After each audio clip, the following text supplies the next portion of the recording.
अस्सलाम वालेकुम जी। आज मैं आपके साथ शेयर करूंगी गर्मियों की कुछ स्किन केयर टिप्स जो कि आपको इस मौसम में बहुत ही फ़ायदा देंगे।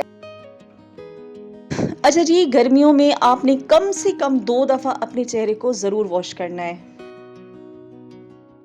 अच्छा जी, डेली बेसिस पे नहीं लेकिन वीकली बेसिस पे भी आपने क्लींजिंग लाज़मी करनी है। अगर आप डेली बेसिस पे करते हैं तो आपकी स्किन चमक उठेगी, गंद जो भी होगा, गर्दो-गुबार सब निकल जाएगा। तो कोशिश करें कि क्लींजिंग करें।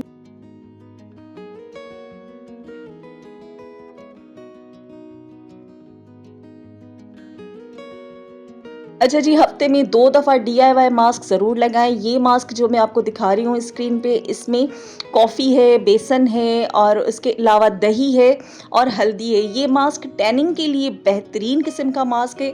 आप चेहरे पे लगाएँ और जब सूख जाए तो वॉश कर लें।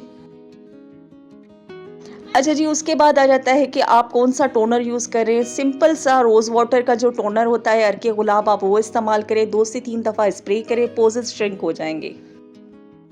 घर पे रहें या बाहर रहें, सन ब्लॉक का इस्तेमाल लाज़मी करें और उसके साथ-साथ आपने 8 से 10 गिलास पानी पीना है और उसके साथ-साथ वेजिटेबल्स और फ्रूट्स का इस्तेमाल ज़्यादा करना है। तो मुझे फ़ॉलो कर लीजिएगा, कमेंट में बताइएगा आपको वीडियो कैसी लगी।